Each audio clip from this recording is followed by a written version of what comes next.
Bon dia a tothom. Moltes gràcies a tothom per haver vingut. Ara estava revisant una mica la llista dels apuntats i dels assistents i una de les coses que em fa més content avui d'haver vist de la llista dels assistents és veure que hem estat capaços d'alguna manera de captar l'interès i de treure l'atenció de força gent del sector empresarial. Com ja sabeu, a l'ACO tenim dues àrees d'activitat. Tenim l'àrea de defensa de la competència i l'àrea de promoció de la competència. Doncs bé, generalment les empreses s'apropen a l'ACO quan ensenyem, per dir-ho d'alguna manera, la nostra cara més dolenta, que és en l'àmbit de defensa de la competència, i quan les hem de sancionar per algun il·lícit de competència, és quan mostren més interès, no? I se'ns apropen més. Llavors, quan fem activitats de promoció és quan moltes vegades les trobem més a faltar, tot i que és quan nosaltres considerem que és quan més efectiu, quan realment comença la política de competència i és quan ens agrada més incidir, això, no? És on ens agrada més incidir per allò de que prevenir és millor prevenir que curar, no? I moltes vegades aquí és on les trobem a faltar. I m'agrada perquè el compliance té una mica d'aquestes dues coses. Té una mica de prevenir i té una mica de curar, no? Seria com un complex vitamínic en l'època d'hivern, no? Té una mica de prevenir i de curar. De fet, si hagués de recomanar a una empresa de per què implementar un programa de compliance, li diria que per dues raons. La primera, per prevenir, no? En aquest sentit, des de l'ACO sempre pensem que és molt important inculcar la cultura de la competència en el món de l'empresa. Creiem que és molt necessari i que d'una banda per una exigència, no?, del marc legal, per un compliment normatiu. Jo ara ja fa uns anys que tinc l'oportunitat de forma més o menys recurrent donar algunes sessions, algunes pinzellades de competència a ESADE, als MBAs ESADE, i el que m'adono és que els càrrecs intermitjos i alts de les empreses hi ha un alt desconeixement de la llei de defensa de la competència i de què és el món de la competència en general. I, per tant, tot el que sigui reforçar o formar a l'empresa en termes de competència, creiem que és important. I la segona, també en l'àmbit de la prevenció, perquè també entenem que per les empreses hi ha un tema de responsabilitat social, no? Aquí estem defensant un interès general i especialment en aquelles empreses que participen de licitacions públiques, això es fa molt més evident perquè, evidentment, té una responsabilitat afegida de cara a l'administració i al ciutadà, no? I la segona raó efectiva per implantar un programa de compliance és la part de curar, diríem, no? Quins beneficis en treu l'empresa en el cas d'incórrer en un il·lícit de competència. I aquí em toca fer una mica d'autocrítica, perquè és veritat que les autoritats de competència no hem estat molt clares, diríem, no? O són poc concretes a l'hora de determinar quins són els beneficis clars que pot tenir una empresa quan implanta o a l'hora d'implantar un programa de compliance.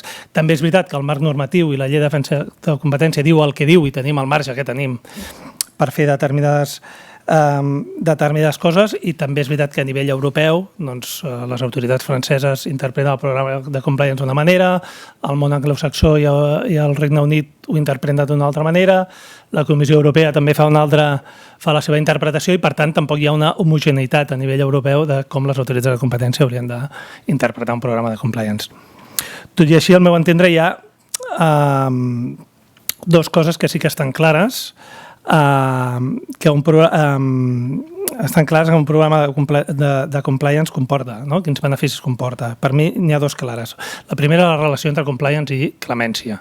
Nosaltres entenem, o des del meu punt de vista, un programa de compliance ben implantat en una empresa no és només un programa de formació, és tota una sèrie de metodologia, de determinació de riscos que al final hauria de portar, en determinats casos, a comunicar determinades infraccions a l'autoritat de competència mitjançant la sol·licitud de clemència. Per tant, aquí el benefici, diríem, per l'empresa està clar, no? És detectar un il·lícit i poder ser el primer i acollir-se a un programa de clemència. I el segon benefici que entenc que està clar és la relació entre compliance i les exempcions de la prohibició de contractar. La llei dels contractes del sector públic és clara en aquest sentit, determina que una possibilitat d'excloure les empreses, no sé si és tan clara, també ho debatrem ara a la taula, però com a mínim ho recalca que una de les coses que pot exempcionar una empresa de la prohibició de contractar és, entre d'altres, el fet de tenir un programa de compliance. Jo no m'allargo més, ho deixo així. En resum, bàsicament, com dissenyar un bon programa de compliance, com implantar-lo i com considerar-lo per part de les autoritats de competència és el que tractarem avui. I per això no m'allargo més i us deixo amb els ponents, us deixo amb la Julieta Acuña, la directora legal Patents i Compliance de Bayer Iberia, amb el Pedro Hinojo, vocal assessor de la Subdirecció d'Estudis i Informes del Departament de Promoció de la CNMC, amb la Júlia Suderou, sòcia fundadora de 3C Compliance, amb la Irene Moreno Tapia, consellera de Quatre Cases, i amb la Susana Grau, la cap de l'àrea d'instrucció d'expedients de l'ACO, de la casa. Us deixo amb ells. Vinga. Doncs som-hi, moltes gràcies a tots per venir. Com deia el nostre director, el Marc Real, per l'Autoritat Catalana de Competència, els temes de compliance i el binomi aquest compliance i competència és un tema que ens interessa, que hem estat fa temps que estem donant voltes a veure des del punt de vista de promoció de la competència, des del punt de vista de defensa de la competència, quines implicacions pot tenir, pot no tenir. Avui hem pensat un format a taula molt dinàmic, intentarem fer una sèrie de preguntes i que els ponents, als quals agraïm que hagin vingut i estem molt contents de tenir un panel d'experts d'aquesta naturalesa, doncs vagin amb un entorn, jo crec, molt tranquil, compartint quines són les seves aproximacions respecte a aquests temes que preocupen i que s'hauria de donar una resposta, en qualsevol cas, que fos afavoridora i que promogués la competència. D'entrada, m'agradaria fer una mínima entrada de quina és la reflexió que des de l'Autoritat de Competència hem fet per després compartir-la una mica i adreçar unes quantes preguntes.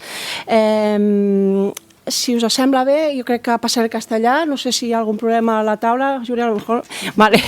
Entonces, desde el punto de vista de competencia, las autoridades de competencia tradicionalmente se han visto muy preocupadas para levantar, para hacer aflorar los problemas de competencia, las situaciones de infracciones en términos de competencia. Para eso tenemos el programa de clemencia, el programa de delatores, que sabemos que está dando ciertos resultados y que da resultados. La Autoridad Catalana de Competencia ha empezado a tener sus primeros casos de clemencia, algunos de solicitud, otros de exención, otros de reducción, pero bueno, que ya estamos en la senda de la clemencia. Otra de las patas sería la del programa de alertadores, ¿no? Los alertadores, tenemos la directiva que se aprobó el 25 de septiembre, que esta semana finalmente la han publicado, si no recuerdo mal, el 26 de noviembre se ha publicado en el DOE, o sea que ya tenemos la directiva de alertadores y yo creo que está bien aquí recogerlo, el tema de la obligación está como más llamativa que no, las empresas de más de 50 empleados deben tener su canal de denuncia a fin de poder comunicar las infracciones en materia de derecho de la Unión, entre ellas las de competencia. Las autoridades de competencia ya estábamos aquí, de hecho la CNMC ya tenía su buzón de colaboración, nosotros también tenemos un buzón de colaboración, ese buzón de colaboración se puede, por parte de las personas que tengan conocimientos de infracciones en términos de competencia, ponerlo de manifiesto. Es un buzón que si el interesado no quiere ser identificado, no es bidireccional, uno si quiere se identifica, si no quiere no se identifica, a su criterio. También nuestra impresión es que recibimos información a través de este canal de colaboración. Algunas sí que son problemas de competencias, otros no. Y después tenemos que ir a consumo, donde tengamos que ir, porque la llegada de la autoridad de competencia aún no es muy buena hacia la sociedad, o sea que a veces nos mezclan problemas, pero sí que es verdad que algunos de los casos, yo diría de los casos relevantes en materia de contratación pública y competencia, ha llegado precisamente por ese canal de colaboración. Y ahora estamos en lo que nosotros entendemos como la tercera pata, he dicho clemencia, he dicho los alertadores y después también los programas de compliance. Los otros son mecanismos para cuando ya tenemos el problema encima de la mesa, cómo reaccionamos. El programa de compliance puede servir para esto, pero nosotros, nuestro objetivo y nuestra finalidad es estar antes, anticiparnos a la existencia de ese problema en términos de competencia. Desde el punto de vista de promoción, yo creo que no hay discusión, que aquí todos vamos a estar de acuerdo, que todas las acciones que puedan hacer las empresas para promover la cultura de competencia entre sus empleados, entre sus directivos, van a ser bienvenidas.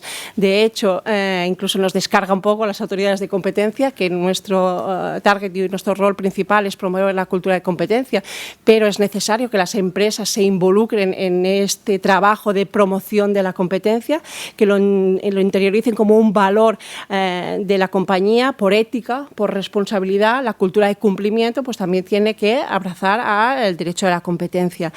Y entonces esa exigencia después se va, ¿no?, a llevar más a cabo en programas de formación, en programas de sensibilización de la compañía y de sus empleados para evitar esos problemas de competencia, y si no hemos llegado a tiempo a evitar esto, como mínimo poderle poner fin y poder cesar en esas infracciones en términos de competencia. Sabemos todos que para las empresas eso debe ser relevante, puesto que las consecuencias de infracciones en términos de competencia no son menores. Tenemos sanciones pecuniarias elevadas, tenemos sanciones reputacionales elevadas. A los clientes no les gusta que su proveedor esté en un marco a lo mejor de un cártel, de una infracción en términos de competencia. También para las propias empresas, los costes que esto implica más allá de la sanción, los costes de defensa jurídica, los tiempos, los procedimientos judiciales. Yo creo que es un escenario como para intentar salir de aquí de la manera más rápidamente posible, y cómo mejor que inculcar esos valores de competencia en toda la organización. Los daños no me los quiero dejar, la reparación de daños, o sea, si tengo un ilícito de competencia voy a estar expuesto a una reclamación de daños e incluso a una posible prohibición de contratar con la administración. O sea, que el paquete de consecuencias que vienen de incumplimientos en términos de competencia haría, ¿no?, que se fuera importante desde el punto de vista del cumplimiento normativo, pues que ese cumplimiento normativo, que a lo mejor en otros ámbitos pues está más desarrollado, también se extienda a la política de competencia. En cuanto al enforcement, yo creo que ahora vamos a hablar, ¿no?, de cuáles son los efectos o cuáles son las consecuencias de poder disponer de un programa de compliance. Creo que es un debate que no está cerrado, pero aquí tenemos a magníficos expertos que nos pueden dar su punto de vista. Así como desde el punto de vista de promoción de la competencia no hay discusión, yo creo que es unánime, que es asentado y consolidado la positividad de esos programas de compliance en términos de defensa de la competencia. Pues ya estamos en un terreno, no quiero decir más pantanoso, pero que no es unívoco. O sea, la aproximación que tienen diferentes autoridades pues no es la misma, entonces habría que ver. Yo creo que estamos aquí, nos estamos planteando esto por la reforma del Código Penal en su momento, 2010, 2015, introducción de la responsabilidad de las personas jurídicas en materia penal, y la posibilidad de salir de esa responsabilidad en términos penales con la posibilidad de una eximente, el artículo 31 bis, punto 2 y punto 4 del Código Penal, o si no, la atenuación del artículo 31 quater del Código Penal por el hecho de haber implementado, o sea, la posibilidad de un atenuante en términos penales por el hecho de haber adoptado un programa de compliance con anterioridad al juicio oral. Esa anterioridad al juicio oral nos da un marco temporal que podemos estar antes de la comisión del delito, podemos estar después de la comisión del delito, siempre que sea antes del juicio oral. O sea que eso, si después nos lo vamos a trasladar a defensa de la competencia, los procedimientos sancionadores en términos de competencia, pues también nos tiene que dar un poco de pista. Lo cierto es, y todos lo sabemos, que en términos de competencia esa atenuante no está expresamente previsto, la Ley de Defensa de Competencia no la contempla. Sin embargo, creo que son fundados los motivos por los cuales ¿por qué no podemos pensar, ¿no?, en una interpretación armónica y sistemática del ordenamiento jurídico desde el punto de vista de los principios del derecho sancionador penal y administrativo. O sea, sinceramente no entiendo por qué no vamos a poder hacer una aproximación con esos principios. Es verdad que una solución óptima, estamos en un proceso de reforma de la LDC, de la Ley de Defensa de Competencia, pues sería una previsión expresa en este sentido, pero mientras también van pasando cosas y tener un criterio claro pues también es necesario.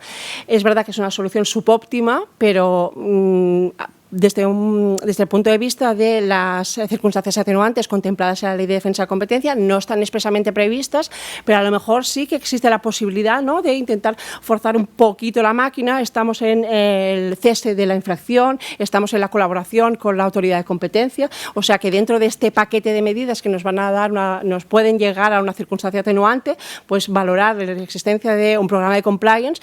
Yo, desde mi punto de vista, me parecería un mecanismo de cierre que podría ser valorable. Otra filosofía es decir, bueno, no, es que mire, la LDC contempla una serie de circunstancias atenuantes, pero es que esta lista no está cerrada, o sea que incluso no hace falta quedarse con las que tenemos, sino pensar que la lista no está cerrada. Es verdad, es así, la lista no está cerrada. Y después también, desde el punto de vista de la aplicación analógica directamente del Código Penal, no tendríamos, yo creo, el problema de tipificación. El problema de tipificación yo creo que lo podemos relativamente salvar. No estamos hablando de una tipificación de una infracción, sino que estamos hablando de una circunstancia atenuante moduladora de una posible responsabilidad. Este es el marco que tenemos. Los precedentes, pues los precedentes tampoco nos ayudan mucho, tampoco son muy claros. Yo me voy a coger a 2 o 3 de la CNMC, mudanzas internacionales, fabricantes de automóviles y el tema de Mediaset. De aquí, pues bueno, con buena intención y buena voluntad se pueden intentar sacar unas pautas que yo creo que después compartiremos un poco. Desde mi punto de vista, en mudanzas internacionales, que quizás es la resolución en la que más explícitamente se hace referencia a los programas de compliance, creo que la CNMC es clara al decir, bueno, la introducción de un programa de compliance per se no nos va a llevar a una circunstancia atenuante. Esto lo tenemos claro, vale. Pero sí que creo de otra manera que abre la puerta a una posible aplicación analógica del Código Penal cuando está diciendo, bueno, a ver, si tengo una verdadera reestructuración empresarial, organizativa de la empresa, si además tengo una serie de medidas serias, rigurosas y puedo pensar que tengo un genuino programa de compliance, bueno, pues porque, o sea, yo desde mi punto de vista la interpretación que se puede hacer de la resolución de mudanzas internacionales es que esto es factible. Es decir, es factible. En el supuesto no se aplicó y se consideró que no era así porque el programa no se consideró que genuinamente respondía a un programa de compliance. También es verdad que en el caso del que estamos hablando, el programa de compliance se aplicó después de la comisión de la infracción y una vez ya abierto el expediente sancionador. O sea que a lo mejor los momentos temporales también van a ser importantes. La CNMC en su resolución lo que sí que hace referencia es que cuando es a posteriori, que eso se pueda valorar desde el punto de vista de los expedientes de vigilancia, pero si aplicamos a contrario, bueno, pues si yo ya lo tenía, vale, entonces los precedentes no son claros y también, como ya hemos dicho antes, si tiramos de otras jurisdicciones que están haciendo otras jurisdicciones, pues tampoco la posición es unánime, ¿no? Tenemos la DGCOM, la Comisión Europea, que parece, mi impresión es bastante restrictiva y bastante escéptica en considerar a un atenuante tener un programa de compliance. En cambio, en el entorno de Reino Unido, de CMA, pues es más abierta, está diciendo claramente reducción hasta posible 10%, siempre que se haya implementado antes. Ojo que también me ha sorprendido el tema de que no constituya un agravante si este programa de compliance te ha servido para ocultar, distraer, eliminar pruebas y no están puestas en conocimiento de la autoridad de competencia. O sea que esto puede ser un arma de doble filo. En cualquier caso, yo lo que sí que creo, y con esto concluyo, creo que claramente existe un trade-off, o sea, no es claro, no es directo cuál ha de ser la apuesta en defensa de la competencia. Por una parte, si decimos que sí, que esto puede ser una circunstancia atenuante, un elemento modulador de la sanción, voy a tener la implementación, es previsible, de una serie de programas de compliance en términos de competencia y que estos, bueno, pues surjan sus efectos sin que la autoridad de competencia esté metida en el asunto y esto per se ya debe valorarse positivamente. En cambio, si me pongo del otro lado de la balanza, pues bueno, voy a tener asuntos que estoy en marco de expedientes sancionadores y que las empresas me van a alegar que tienen un programa de compliance y a lo mejor ese programa de compliance, si estoy en un marco de un sancionador, ya no ha sido efectivo efectivo. Y aquí puedo tener dos momentos. ¿En qué momento se ha implementado ese programa de compliance? Si lo tenía antes, puedo decir que no he sido exitoso y voy a reconocerle una modulación de la sanción, una atenuante. Sin embargo, yo no sé si debemos ser, y esto lo confieso aquí, pero no sé si debemos ser tan exigentes a pensar que solo vamos a conceder un atenuante o un elemento modulador de la sanción cuando el programa es exitoso, es decir, es que el riesgo cero, esto es nos estamos metiendo en un nivel de exigencia, la verdad, que me parece poco operativo. Cuando decimos, no, mire, no, es que no tenía programa de compliance, pero ahora he visto que tengo este problema, estoy en un marco sancionador y ahora voy a adoptar un programa de compliance.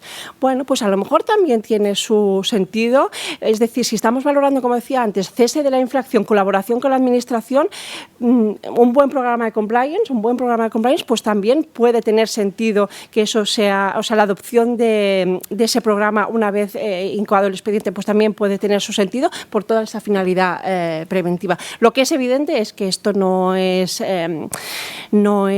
fácil, hay que ser cuidadoso y sí que hay una preocupación, yo creo, de todas las autoridades de competencia en el programa de compliance cosmético.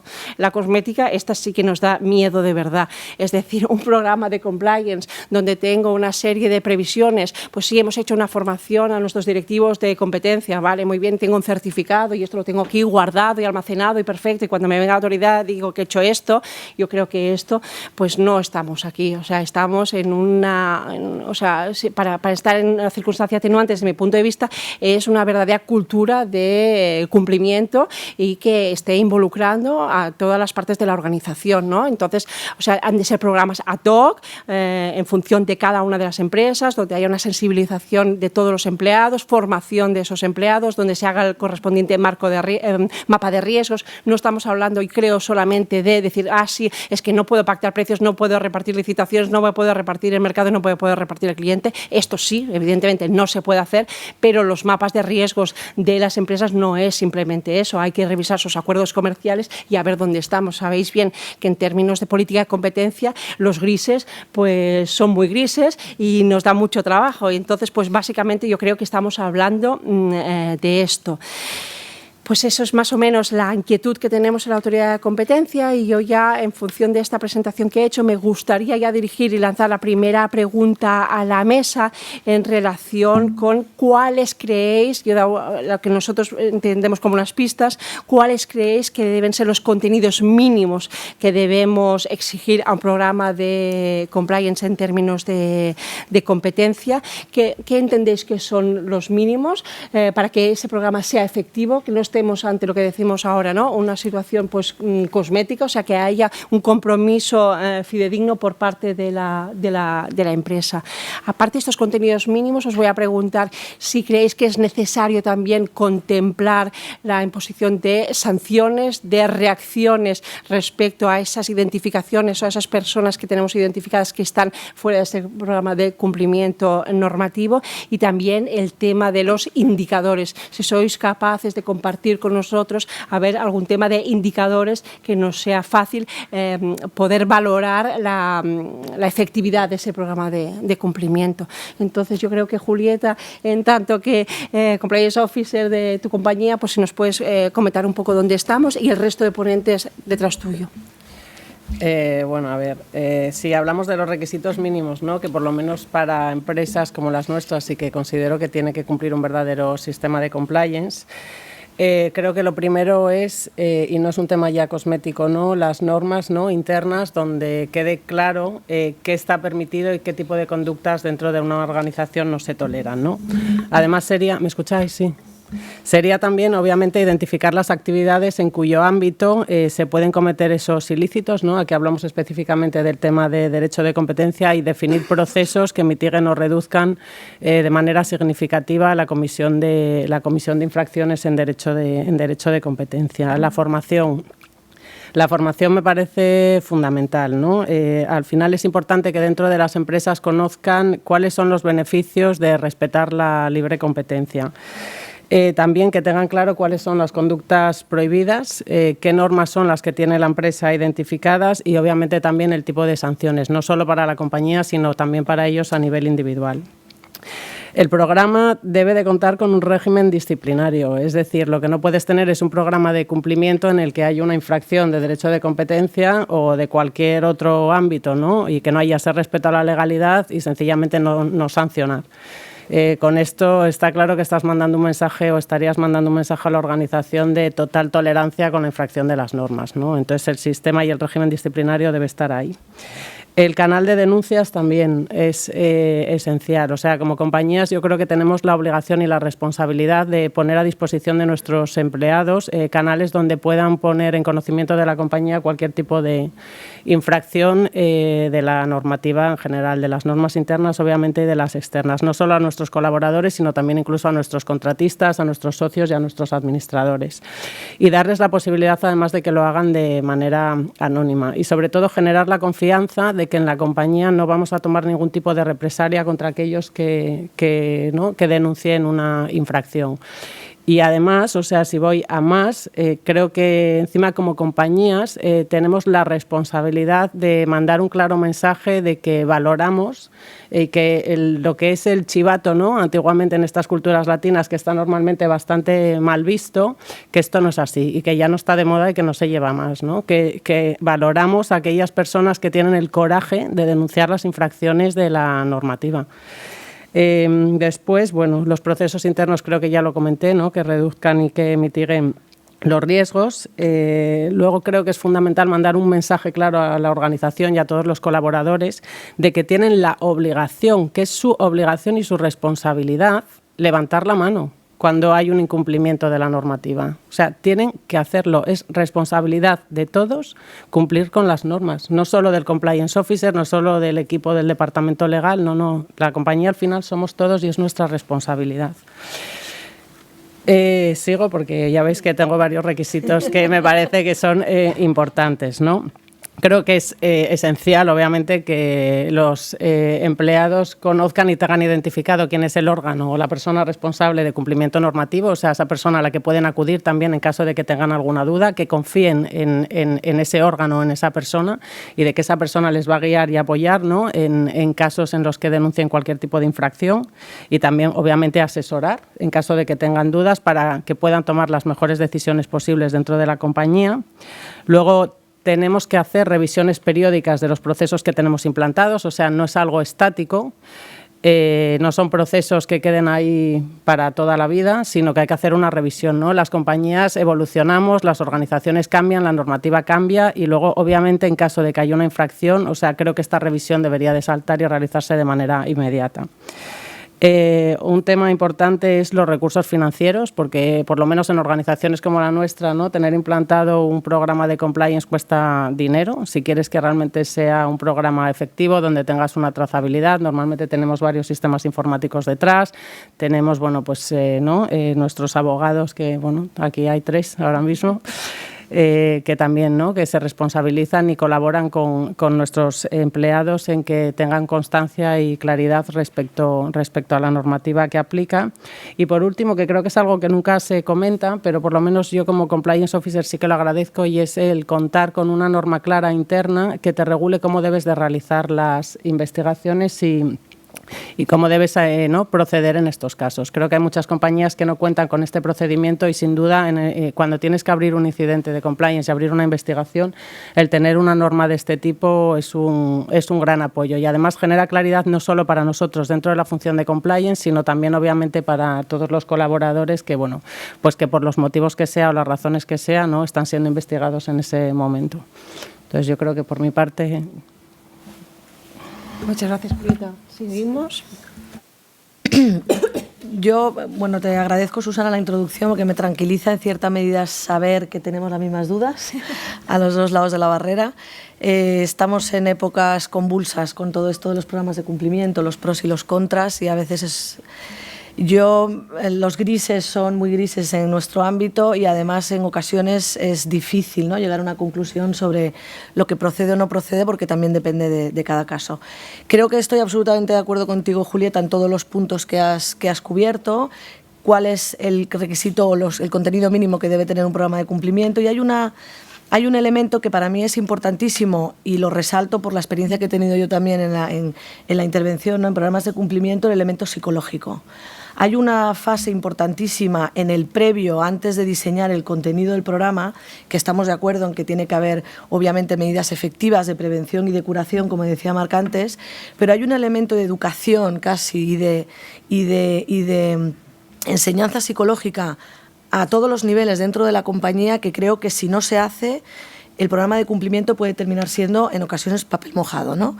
Puedes ponerle muchísimo esfuerzo y muchísimos recursos financieros, pero si el CEO de la compañía no se lo cree, pues igual nos encontramos dentro de unos meses con una noticia en primera plana de los periódicos pues que involucra a las altas esferas de una compañía, ¿no? Entonces, en esa fase psicológica hay que transmitirle a las bueno, en mi caso, a mis clientes, que se lo tienen que creer.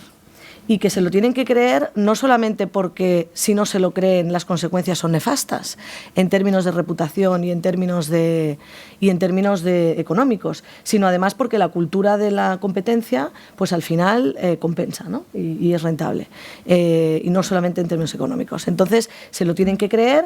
Y es muy difícil transmitirles que tener un programa de cumplimiento vale la pena y que sirve para algo. Yo me he encontrado en muchísimas ocasiones con miembros incluso del Consejo de Administración que me dicen, vale, muy bien, me parece fantástico lo que me estás diciendo, cursos de formación, auditorías, etcétera, pero esto, ¿para qué sirve? Si a mí al final me terminan pillando, ¿para qué me sirve un programa de cumplimiento? Si no me pillan, y el riesgo de detección todos sabemos que es bastante cuestionable, me está mejorando, pero es cuestionable.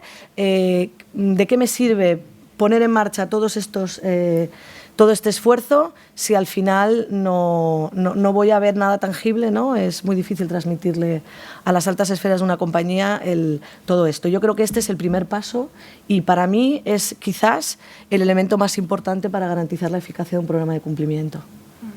Por lo demás, estoy absolutamente de acuerdo con Julieta en que prácticamente todo lo que has dicho es fundamental que exista y tiene que haber incentivos. Además, me ha gustado mucho cuando has dicho hay que cambiarlo del chivato, que está mal visto, que incluso está mal visto para las empresas, ¿no? Tomar la decisión de ir en clemencia, pues al final te dicen yo no soy chivato, eso no lo voy a hacer, pero también es el coraje, ¿no? Transmitirles animarles a que tienen que en el bien del colectivo tienen que pues dar un paso adelante y denunciarlo cuando toque. Y hasta aquí. Perfecto. Está claro, ¿no?, que el tema de involucrar a la cúpula directiva, en tanto que por la posición que ocupan, va a ser determinante sobre el éxito del programa. Pues seguimos aquí a mi izquierda. El tema que también nos interesaba es cómo entendéis, si lo que entendéis imprescindible o no, el tema del canal de denuncia. O sea, qué características tiene que tener este canal de denuncia, si ha de existir, si no, si lo entendéis un mínimo. Pues seguimos, como queráis. ¿Sí? Bueno, empieza. Venga. No, le iba a hacer la prueba a Julia porque es mucho más experta, pero entonces me voy a quedar sin nada que decir. Entonces, lo primero que voy a decir, que esto sí que no me lo iba a pisar ella, es que aquí iba a estar Carlos Balmisa en mi lugar representando a la CNMC y no ha podido venir. O sea que estoy aquí, como dicen los futbolistas, por lesión de un compañero. Él tiene una visión mucho más holística de los programas de cumplimiento. Él es el director del Departamento Interno del Departamento de Control Interno de la CNMC. Yo trabajo en el Departamento de Promoción, con lo cual tampoco estoy en la parte de la dirección de competencia y resolución, con lo cual mucho más motivo para decir que mis opiniones aquí son personales, no pueden representar desde luego a las del Consejo de la CNMC, ni siquiera a las de la dirección de competencia. Entonces, nuestra aproximación desde el Departamento de Promoción a los programas de cumplimiento y al fenómeno de cumplimiento enlaza un poco con lo que acaba de decir Irene, que es el tema del convencimiento, ¿no? La creación de una cultura que piense que el incumplimiento en la normativa de competencia no tiene por qué ser tan rentable a largo plazo, y no solo por las sanciones o que encima se están ampliando ahora pues con tema de daños, con tema de prohibición de contratar, con tema de sanciones a personas físicas, sino por el hecho de que efectivamente a lo mejor un reparto de mercado hemos que decir, pues nos repartimos el mercado y ya está, a lo mejor viene un nuevo entrante, a lo mejor un cambio tecnológico del mercado que lleva a que ese cartel a lo mejor a largo plazo no acaba no siendo rentable económicamente, y las empresas han perdido ese acicate que es la competencia para innovar y para invertir. Por eso, desde el Departamento de Promoción, nuestra labor luego es como incluso pensar fuera de esto y decir, pues vamos a recomendar a las administraciones que quiten barreras a la competencia para que este tipo de conductas no sean tan rentables. Pero pasando un poco más a los fenómenos que nos atañen, la verdad es que ya han adelantado muchísimos rasgos de lo que son buenos programas de cumplimiento, están mucho más cercanas a la realidad de la empresa de lo que pueda estar yo, entonces obviamente no puedo añadir mucho más. Quizá como pinceladas, pues el tema, por ejemplo, de la elaboración del mapa de riesgos es una cuestión muy importante, es una cuestión que quizá es un ejercicio un poco a nivel histórico de la empresa, es decir, donde hemos tenido problemas en el pasado, pero también a nivel prospectivo, donde podemos tener un futuro, y también es un ejercicio un poco interno de conocimiento de la empresa, pero también externo de conocimiento del marco, del contexto de mercado donde nos movemos, de los competidores. Entonces ahora está viendo con este boom un poco de los programas de cumplimiento, pues cuando una empresa se encuentra con una situación, efectivamente cuesta dinero la implementación de un programa de esto, entonces ¿qué hago? ¿Lo externalizo de alguna manera y recibo ayuda externa o lo hago yo mismo en el propio convencimiento, el propio conocimiento de la empresa? En algunos, sobre todo esta parte del mapa de riesgos, yo creo que es muy importante que la empresa un poco la interiorice y la haga propia, ¿no? Sin perjuicio de que en otro tipo de cuestiones pues sí que se puede recurrir un poco al apoyo externo, y sobre todo, por ejemplo, para el tema de auditoría de cumplimiento, para el tema de evaluación externa, etcétera, ¿no? Para externalizar ese tipo de cuestiones. La otra cuestión es el tema un poco de la trazabilidad, efectivamente, es una manera como de encontrar indicadores, que es un poco lo que preguntaba Susana, pues obviamente el uso de herramientas digitales y online, tanto para formación como para en general, pues la constancia de cómo está funcionando la estrategia, pues es útil para que un poco la empresa se autodiagnostique.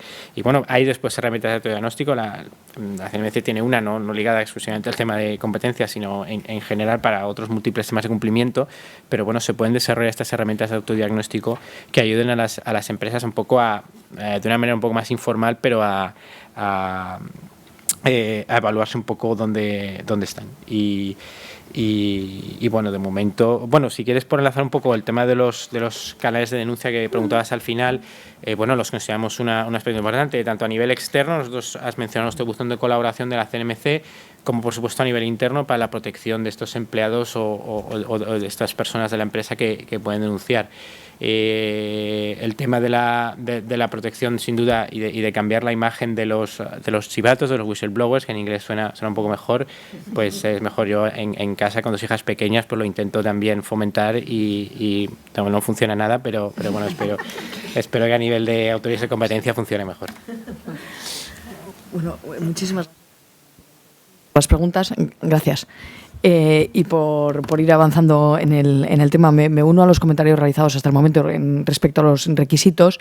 Por resumir, a mí me gusta plantear que el esquema Plan, Do, Check, Act, que conocemos de muchísimas normas de gestión y similares, es bastante apropiado y nos permite cerrar el círculo también en competencia, y por tanto a veces en ocasiones tenemos que terminar de pensar en todos los procesos, y además tenemos porque es la única forma de conseguir que un programa sea vivo. Y respecto a los canales de denuncias, pues me gustaría comenzar diciendo que la propia directiva comienza con un dato que es realmente escalofriante. Dice que en una encuesta del Eurobarómetro del 2017, el 81% de las personas encuestadas dicen que no han denunciado casos de corrupción que han visto. No es competencia, es corrupción. Está claro, pero el dato es realmente preocupante. O sea, habla de represalias, habla de miedo en la organización, etcétera, etcétera, y habla de dar una protección especial a las personas que tienen el coraje, como bien ha dicho Julieta, que es una palabra clave, que va unida a la cultura y que va unida al primer punto desde el que nace cualquier programa de compliance, que es el famoso tone of the top, la cultura, etcétera, etcétera. Y que eso también nos va a dar a las autoridades, y que irá en la línea con el resto de preguntas que harás luego, y que es algo que hemos comentado a la hora de preparar este debate, cómo es la cultura en la empresa y de dónde nace el ilícito que se puede plantear en el marco de una investigación y demás. Y ahí es donde realmente tenemos que entrar y podremos saber si estamos ante algo que es cosmético, algo que se ha elaborado a posteriori, algo que se ha guardado en un cajón directamente, o si realmente estamos hablando de un compromiso veraz de toda la organización y que se ha trasladado a todos los niveles, de la alta dirección, y que se ha trasladado a todos los niveles de la formación, ¿vale? Respecto al canal de denuncia, creo que evidentemente es necesario, es la última ratio, es la última línea de defensa. No solo es necesario para competencia o para los temas penales, yo creo que es necesario para cualquier cuestión ética en una organización. No vamos a tener un canal de denuncia que funcione, por mucho que sea anónimo, si no damos la confianza a la organización. Incluso en los canales anónimos la desconfianza es tremenda. Basta el ejemplo de, efectivamente, yo voy a plantear una duda o una cuestión o un dilema ético en relación con un departamento en el que estamos 4, ¿no? Ahí empieza el primer problema, por mucho que sea anónimo el canal, ¿no? Los otros 3 van a pensar, ¿qué ha pasado aquí? ¿No? Por poner un ejemplo absurdo. Entonces, tenemos que conseguir que efectivamente las personas pasen no solo a creérselo, como bien dice Irene, sino que pasen a tener ese valor y ese coraje que les permita salir, entre comillas, permítame la expresión, del armario ético, ¿no? Y plantear ese problema a la organización, porque si no lo hacen en ese momento, lo van a plantear, y este es el punto del valor añadido para la organización. La directiva lo dice también. Si no lo... Una de dos, o la persona acaba mal, o la persona acaba denunciándolo fuera, o lo acaba denunciando en la organización. Es decir, que de alguna forma se va a resolver ese dilema, ¿no? Entonces tenemos que darles la mejor herramienta posible. La mejor herramienta es, como bien se ha dicho antes, la puerta abierta, que se genere una confianza, que ni siquiera tengas que hacer uso de ese sistema anónimo, es decir, que simplemente plantees tu conflicto desde inicio y que además tengas las herramientas que te las da la formación para saber cuándo tienes un problema de competencia y cuándo tienes un problema de otro tipo. Hace poco estaba dando una formación en Francia y era una persona en alta dirección que seguía confundiendo corrupción con competencia. Entonces estábamos hablando de pagos en Navidades y me decía, es que esto es colusorio. Y yo, que no. Entonces teníamos que volver a empezar, ¿no?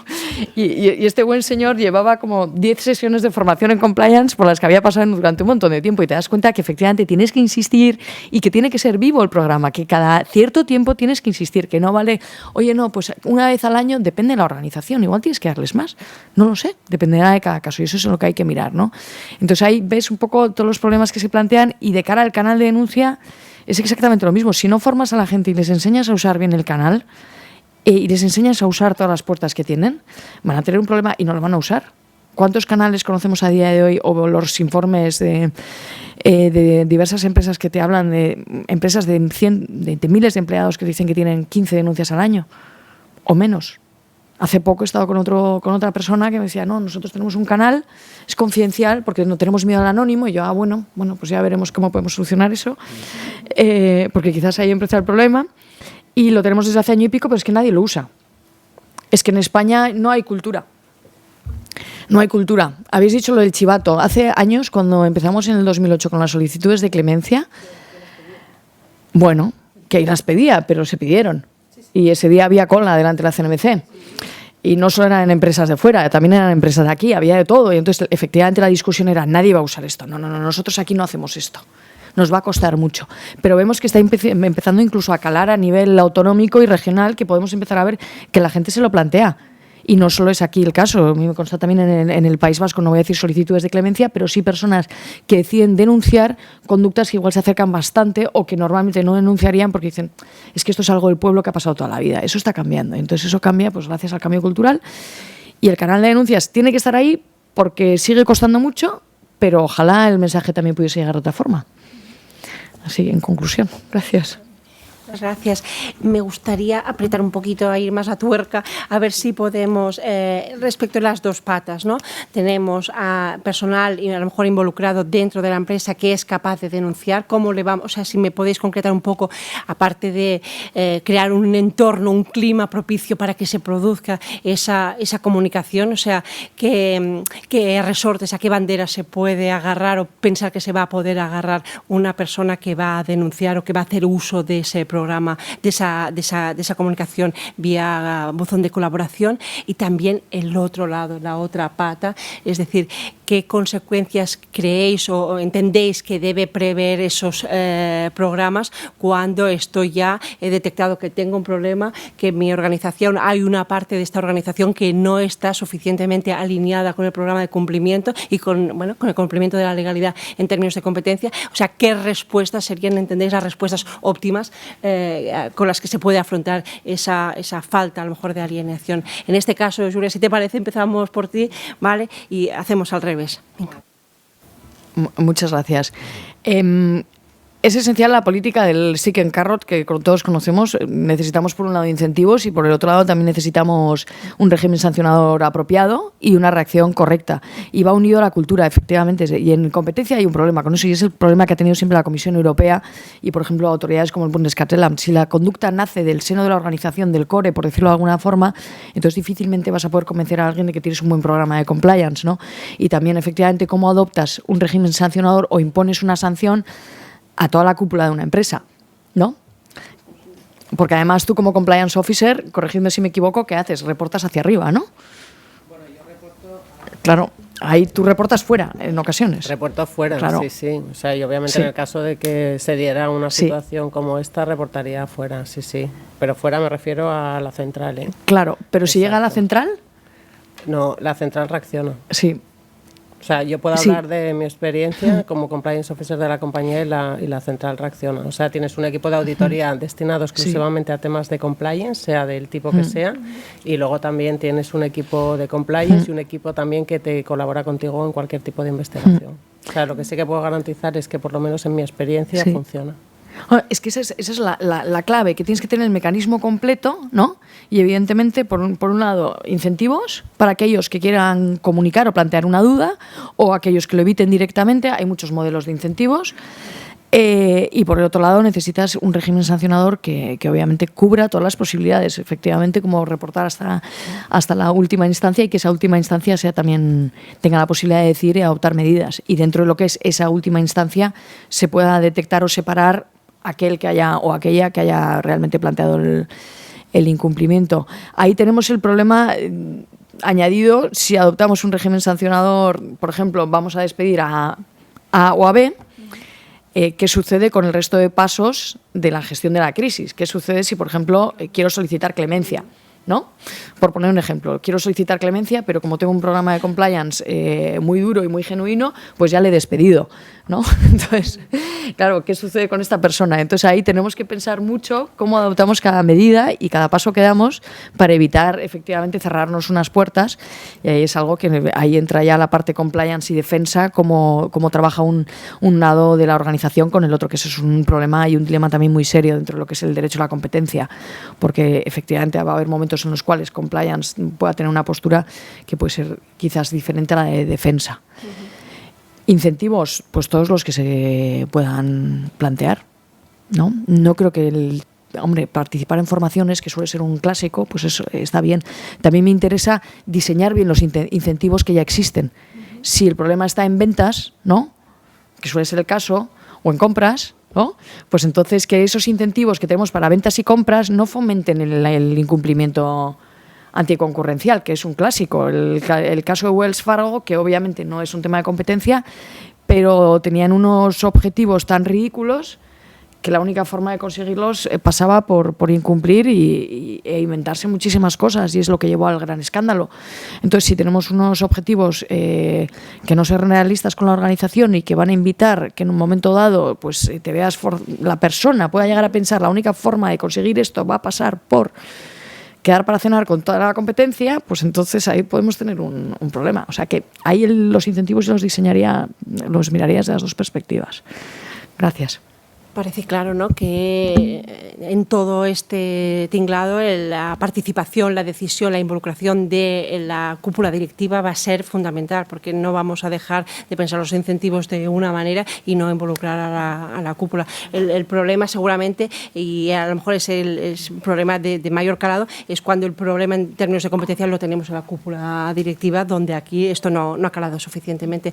No sé si, Julieta, si nos puedes añadir alguna cosa específicamente lo que decíamos, esto, incentivos o protecciones, incentivos para denunciar, protecciones para denunciar. El otro día, en el marco de una inspección, nos explicaban esto. No, mire, es que aquí hemos tenido un problema, nosotros lo hemos detectado, la persona que nos comunicó esto, hemos decidido llevarla a otra parte de la organización, está en otro país.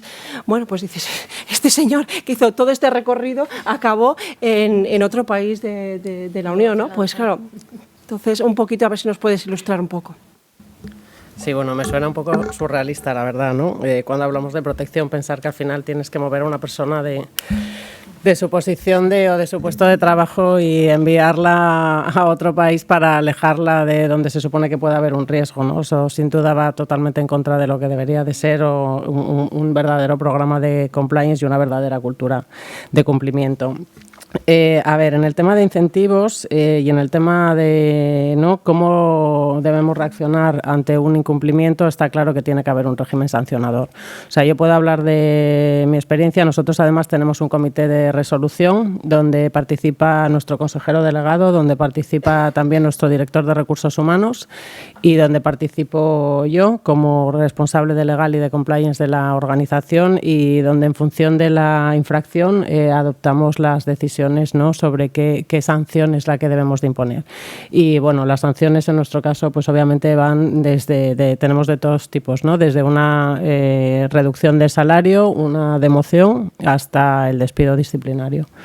Entonces, bueno, creo que una compañía que se toma en serio los programas de cumplimiento está claro que si tiene que realizar un despido, lo realiza. O sea, no hay lugar a dudas. En el tema de incentivos, estoy totalmente de acuerdo con lo que dice Julia, que lo que no puede ser es que impongamos a nuestros empleados, sean red de ventas, sea marketing, sea o estén en la función que estén, objetivos que sean inalcanzables, y que para lograrlos obviamente estás incentivando el que hagan incumplimientos normativos, ¿no? Nosotros, por ejemplo, puedo hablar también de nuestra experiencia, lo que sí que contemplamos es obviamente cuando se diseñan que sea algo realista, es decir, que vaya en función también de cuál es el crecimiento real del mercado, por ejemplo, a la hora cuando hablamos de crecimiento.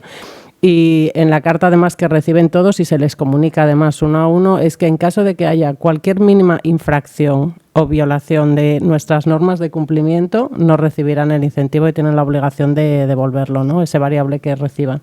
Entonces creo que es fundamental que todos tengamos en cuenta pues esta parte, ¿no?, a la hora de fijarlo. Y sobre la protección del denunciante, creo que es muy importante cuando una persona denuncia mantener la confidencialidad, obviamente, de esta persona.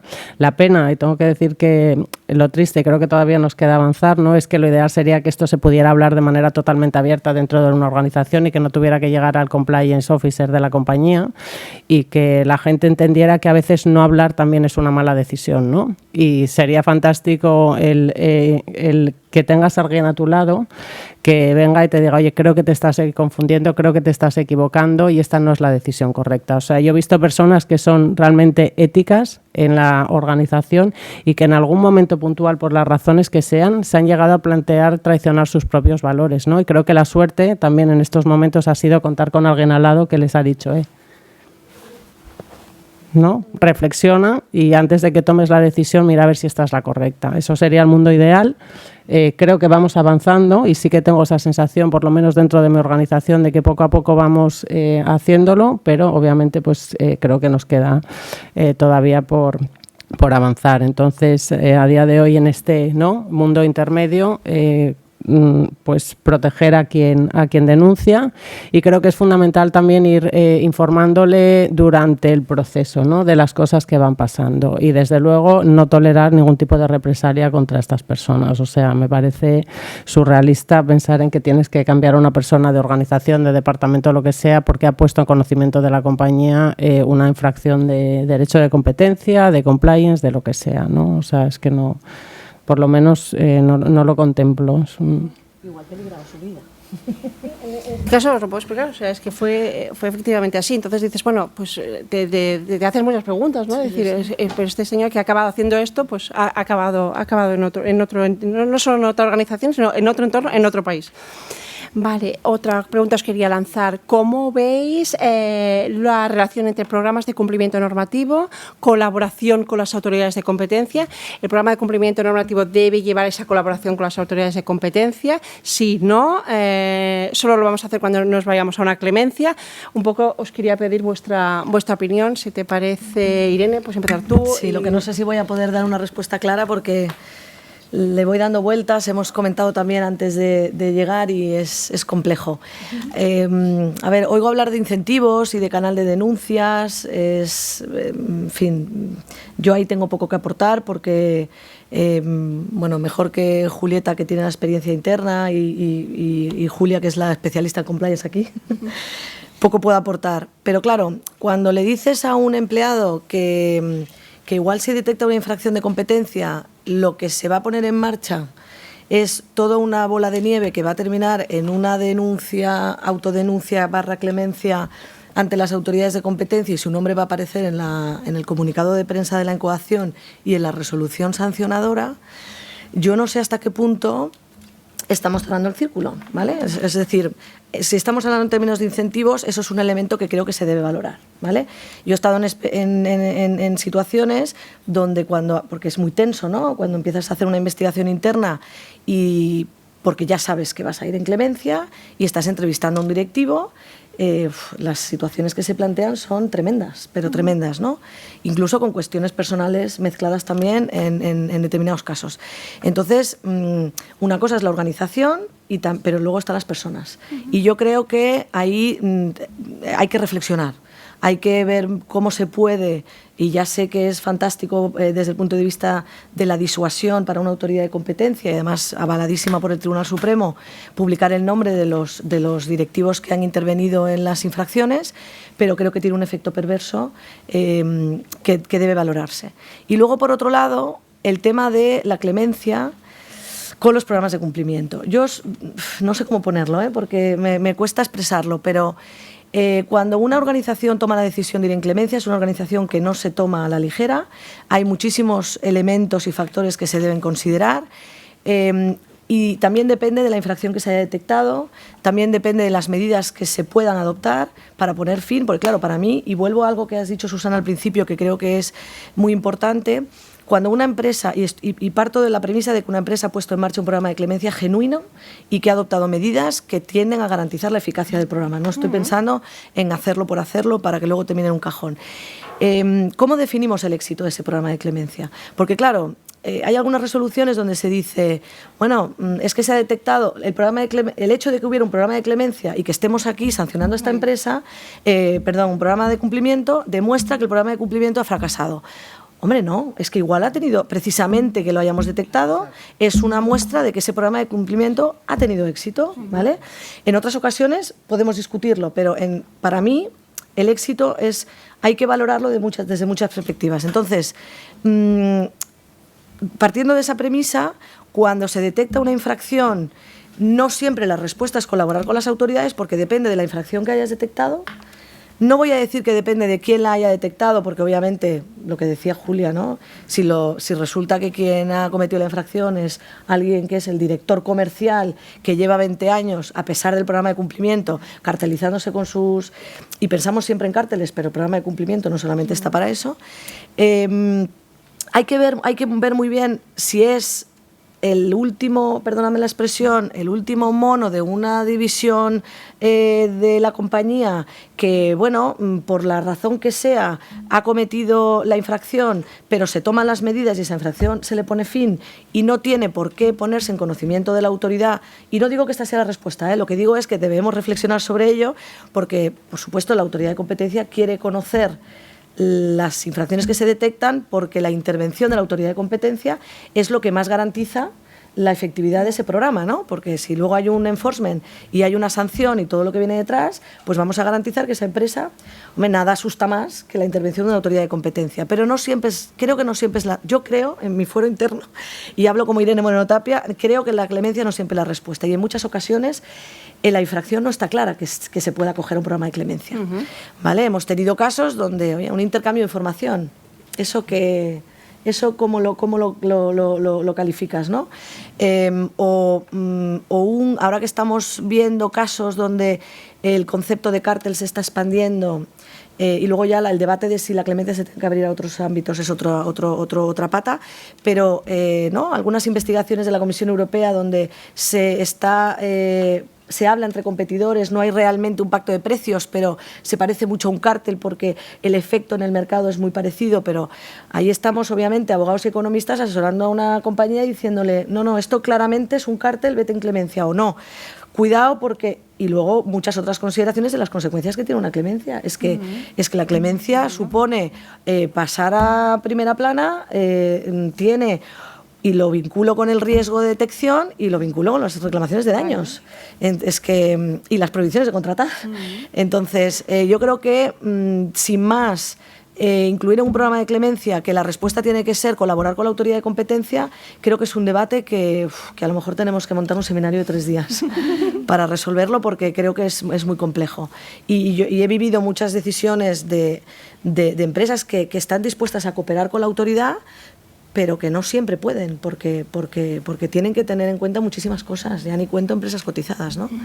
En fin, es muy complejo. Es evidente, ¿no?, que aquí hay una serie de equilibrios y hay que intentarlos gestionar. Lo que yo creo que también es evidente que las autoridades de competencia nos da mucho miedo unos programas de compliance que nos pongan de manifiesto o evidencien que existen problemas, que estos problemas sí, vale, se les ponga fin de la mejor manera posible, pero que después nos lleven a esa, yo diría, casi ocultación, a eliminar pruebas, a eliminar elementos de juicio que en otros aspectos pues pueden ser relevantes, ¿no? Entonces, o sea, esa... Sí, bueno, yo estaba hablando más de un caso genuino, de tomar la decisión de poner fin a la infracción y, claro, penalizar a esa empresa si luego se detecta la infracción por otras vías, penalizar a la empresa porque en su momento lo detectó y le puso fin, pero no lo reportó a la autoridad de competencia. Yo creo que el programa de cumplimiento estaría siendo desproporcionada la consecuencia cuando el programa de cumplimiento... Claro, lo que pasa es que los equilibrios no son fáciles, ¿no? Seguramente estamos hablando a lo mejor de infracciones que involucran a otras empresas, esas otras empresas no se ven afectadas por esta interiorización de la cultura de competencia que hace la empresa que sí que tiene el programa de cumplimiento normativo y estamos dejando ahí que aquello continúe funcionando, o sea que no, desde mi punto de vista, no es nada fácil. No sé si, Julián, nos puedes aportar, no sé si alguna experiencia, alguna valoración respecto a esto, ¿no? Programas de cumplimiento normativo con comunicación, colaboración con la autoridad de competencia. Es muy difícil y una vez más es supercultural. Depende a quién se lo preguntes. El otro, os voy a plantear un ejemplo. En Alemania y en Estados Unidos tienes que cooperar automáticamente. Esa es la idea que hay detrás, con independencia de los daños y de que rueden todas las cabezas o que se acabe el mundo al día siguiente. Eso es por lo menos lo que se ha trasladado hasta la fecha. Evidentemente, Irene ha mencionado el tema de daños, que va a cambiar o está cambiando el escenario. Cuando veamos todos la cuenta final, si es que la tenemos antes del juicio final de los camiones, sabremos realmente lo que nos cuesta toda esta historia, ¿no? Porque ahí tenemos un programa de compliance en una empresa, denuncian todos llegan a... hay 5 que reconocen la infracción, hay una solicitud de clemencia o 2, si no me equivoco, y ahí tendremos la imagen total y completa porque ha habido una reclamación de daños masiva por toda Europa. Entonces, cuando lleguemos a ese día, que yo creo que todavía nos va a costar unos 10 años, por lo menos, podremos saber, y a algún economista se le ocurra calcular realmente lo que hay detrás, podremos saber dónde estamos, ¿no? Entonces es muy complicado y entonces por eso entiendo que es una situación, un dilema muy, muy serio. Insisto, en el ámbito estadounidense y alemán la tendencia suele ser cooperar inmediatamente, porque evidentemente, aunque te expongas luego a daños, se reduce la exposición. La directiva de daños incorporada a nuestro derecho también reduce la exposición del clemente, le da no voy a decir un caballito blanco de nuevo, pero casi, porque lo protege muchísimo. Entonces, está ahí esa ventaja que tiene, es decir, que se sigue dando muchos incentivos al que solicita clemencia. También es cierto que sigue siendo una situación pues tremendamente complicada. Entonces, tenemos por ese lado esa experiencia, y hace poco también en un foro más penal se estaba comentando efectivamente hasta qué punto estás obligado o no, desde la perspectiva del compliance penal, a solicitar, y era el propio juez el que decía todo lo que está dentro del ámbito de compliance forma parte de la defensa de la empresa, es decir, que en teoría ni debería formar parte, o podría yo como juez acceder, y estamos hablando de la posibilidad del juez de acceder al contenido del canal de denuncia sí o no. Y de lo que dice el compliance officer. ¿Puedes acceder a un informe del compliance officer? Este debate lo hemos tenido muchísimo en el derecho a la competencia, legal privilege, para arriba, para abajo. Probablemente ahora con compliance, y según se vayan complicando las cosas, adquirirá una nueva arista, que habrá que ver cómo la resolvemos. Y en este caso, él desde la perspectiva penal le parecía algo súper diáfano. Decía, aquí cada cual se defiende como quiere, ya está. Eso es lo que venía a decir él desde la perspectiva penal. Y entonces, pues bueno, creo que es un debate que está abierto y habrá que ver dónde termina, pero tenemos el problema, entre comillas, del compromiso desde la organización y desde arriba, y de cómo acredito yo ese compromiso frente a terceros, ¿no? Y de la reputación. Entonces ahí lo que tiene que hacer cada empresa es valorar muy bien cuánto pesa cada elemento, ¿no? Es complicado, desde luego. No sé si nos puedes dar tu perspectiva también desde la Autoridad de Competencia, a ver cómo ves esa relación entre cumplimiento normativo, Pedro, y compliance. Te voy a acercar al micro. Sí, bueno, voy con este, sí. Pues no, voy con este casi, pues está el paso. Pues a ver, respecto un poco al deber de colaboración, pues la mayoría de guías un poco de compliance, o por ejemplo la Circularidad de Fiscalía General del Estado o tal, siempre hablan de que como deber de colaboración, o sea, de un buen elemento, un programa de compliance es poner en conocimiento de la autoridad, y las disposiciones legales que tú has citado, por ejemplo, en la introducción, pues acomodan esa cuestión también en los artículos en cuestión, ¿no? Entonces, desde el punto de vista, pues sí tiene que ser un elemento. Y luego, respecto un poco a la interacción entre compliance y clemencia, aquí pues no es que no vaya a dar ni visión de la CMC, ni siquiera vaya a dar visiones personales, pero vaya a dar visiones que se están debatiendo un poco, y es un poco que parecía que anteriormente pues la clemencia era como la vía fundamental de cooperación con las autoridades, leniency or nothing, ¿no? O sea, porque me dice, entonces el compliance como que se supeditaba, y dices, bueno, pues yo no quería incentivarlo más que para decir, es una herramienta de detectar las infracciones o las vulneraciones con rapidez para que las puedas comentar y llegues primero a la solicitud. Ahora hay quien defiende ir a lo contrario, es decir, a priorizar el compliance sobre la solicitud de clemencia, en el sentido de que como pues eso, a lo mejor dices, bueno, la clemencia no toca todas las infracciones, y luego, por otro lado, incluso dentro de la política de clemencia, pues exigir que un buen programa de compliance sea un requisito. Y de esto, que yo conozca, la Comisión de Competencia de Hong Kong lo ha establecido en su política de clemencia, lo cual es algo bastante llamativo. Quizá es un cambio como pasar de un universo a otro, es un cambio radical, ¿no? Y quizá pues en un futuro veremos las dos alternativas conviviendo, ¿no? O sea, de alguna manera, de una u otra manera, esto está en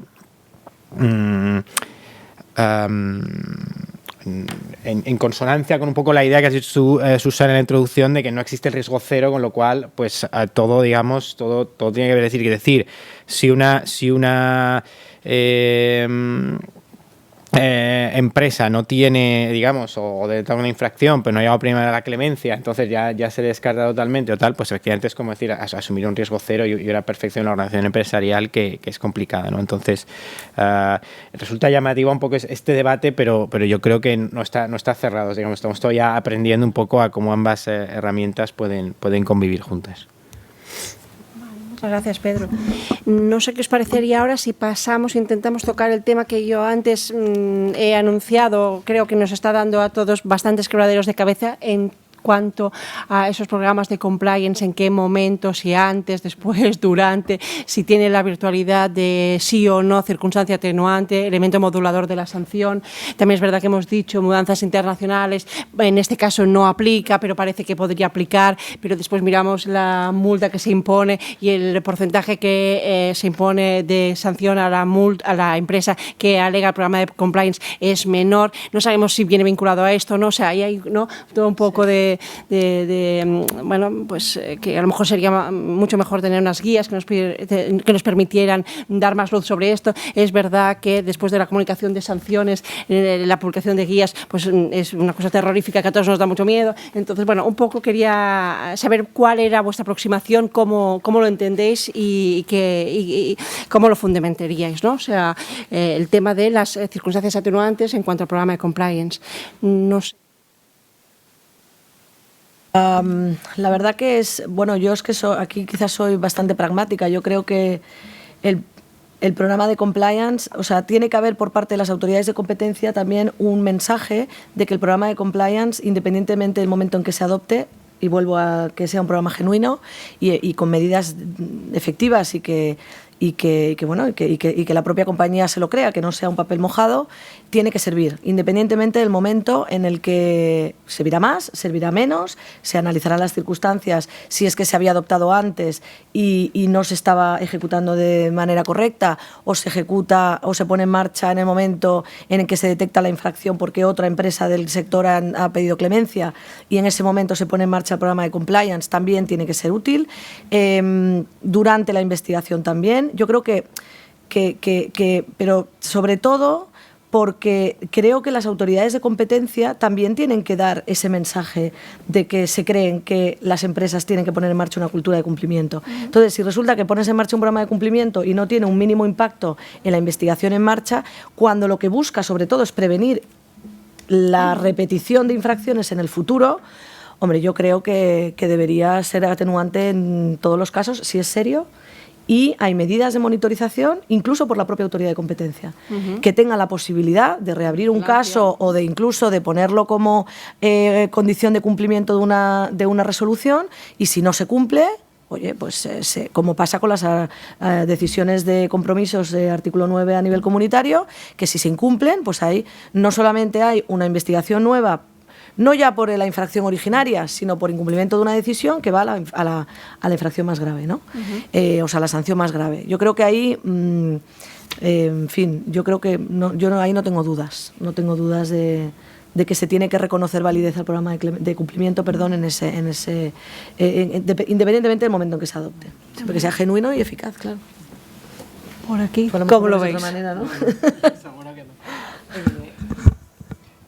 No quiero hacer publicidad, pero yo creo que es útil siempre y como tal tiene que ser valorado. Y ahora voy a ser un poco mala de cara a las autoridades y voy a decir, las autoridades tienen labor de promoción y el programa de compliance es el altavoz de la autoridad en la casa y en cada empresa, y eso pues a algún punto habría que darle. En función de cómo haya sido ese altavoz, pues habrá que darle más o menos puntos, obviamente, pero algo hay que dar. Estoy con vosotras que es muy complicado el tema de las guías. Creo que existen unas 40 a nivel mundial, de 40 autoridades de defensa de la competencia, es decir, que en otros países han sabido resolver la duda. Incluso el Department of Justice, que hasta hace poco decía competencia y compliance es imposible, después de negociar y tener temas como Siemens o Brecht y similares, finalmente en competencia acaban de lanzar unas recomendaciones, unas guidelines hace unos meses, después de la decisión de Callaba y alguna otra. Entonces, si vemos que incluso hemos llegado hasta ahí, yo creo que algún esfuerzo se puede hacer por parte incluso de las autoridades en las que nos encontramos con el problema que hemos tenido ante los tribunales, ¿vale? Como pues el caso español y la Comisión Europea, que tampoco lo tiene nada claro, y el Bundeskanzleramt tampoco lo tiene nada claro. Pero bueno, hay otras autoridades que lo han tenido más claro y que incluso lo fijan y lo tasan de una forma más o menos clara y lo están aplicando. El caso italiano es bastante positivo, en mi opinión. Tienen las directrices, tienen ya un par de casos en los cuales las han aplicado. Tienen ya, además, lo modulan muy bien a la hora de calcular las sanciones, y entonces eso da cierta seguridad, ¿no? Y eso aporta respecto a si tiene que ser antes o después, pues tendrás más o menos puntos, ¿no? Obviamente, y también es relevante, y como en cada caso, y esto ya es un poco quizás un defecto de profesión, dependerá del caso, ¿no? Obviamente, y dependerá de la conducta. Porque si observamos recientes expedientes sancionadores que hemos podido ver en España, por ejemplo, en los que vemos empresas que tienen muchísimo compliance implantados desde hace muchísimo tiempo, pues si observas la conducta, pues ahí dices, ¿hasta qué punto en este caso, ¿no? Ha llegado hasta aquí la formación, ha llegado hasta aquí el canal, ha llegado hasta aquí todo esto, o realmente era algo que se sabía, o por el motivo que fuese, no lo sé, no voy a entrar, pues estaba en la organización. O sea, es decir que obviamente ahí tenemos que jugar con los casos. También me consta, hay otros casos en España en el que se ha reducido muy poco. Estaría bien tener ciertas orientaciones de cara a las empresas, ¿no? De saber qué es realmente lo que hay y lo que necesitan, porque es que ¿qué necesitamos? Un programa certificado en competencia que pase por la UNE 19.601 más un plus de competencia, no lo sé, es difícil, ¿no? Entonces, o necesitamos simplemente un programa de formación que sea lo suficientemente bueno, unido a cultura y unido a, por ejemplo, un canal de denuncias realmente bueno, y que dentro de la organización pues haya estructuras de comunicación lo suficientemente abiertas. Entonces, todo eso ayudaría a las empresas. y también ayudaría a las autoridades a adoptar decisiones que luego pues sean más sostenibles en el tiempo. Gracias. Pedro. Bueno, me da el micrófono. Pues bueno, la verdad es que digo, no puedo hablar más que en nombre del Departamento de Promoción, y de hecho, pues bueno, conozco las resoluciones que han tratado el tema de compañías forward de la CMC, pues al mismo nivel que está a nivel usuario, ¿no? Entonces, bueno, pues efectivamente ha habido distintas, desde un poco la primera de mudanzas, donde se da un poco, bueno, se abre un poco más el debate con más, sin cerrarlo tan tajantemente como en un anterior expediente de Mediaset o de fabricantes automóviles. Y bueno, a partir de ahí ha habido algún expediente más donde también uno 0557-15 con Nokia que tampoco se valoró. Y después otros dos que se ofrecen un poco más de dudas, ¿no? El tema de montaje y mantenimiento industrial, en principio se considera por parte del texto de la resolución que no atenúa, pero sí se menciona un poco la cuestión de cara a levantar la prohibición de contratar establecida en la Ley de Contratos del Sector Público, o bueno, otra resolución de la aplicación informática es que estaría más en la línea de las de Mediaset y fabricantes de automóviles, que se considera no suficiente, y que la opción previa, pues como se dice, el mejor premio para un programa de compliance es que no se produzcan problemas. Entonces, bueno, efectivamente, pues hay una variedad de resoluciones. Sí digo que es verdad que con una guía, igualmente, bueno, lo que siempre tienen que ser conscientes las empresas es que no basta un cumplimiento cosmético, o sea que siempre va a haber un caso a caso, y que nunca va a haber una certeza actual de si estoy haciendo esto ya tengo tal premio o tal incentivo, ¿no? Eso es evidente. Entonces, la labor un poco, digamos, la labor de promoción sigue teniendo, digamos, su mérito, su mérito en inglés, en su racionalidad o su lógica, en el sentido de un poco que se implanten programas de compliance que verdaderamente sean exitosos, con un verdadero conocimiento, con los condicionantes un poco que hemos hablado al principio de la sesión, ¿no? Y con esto, pues de momento lo dejo aquí.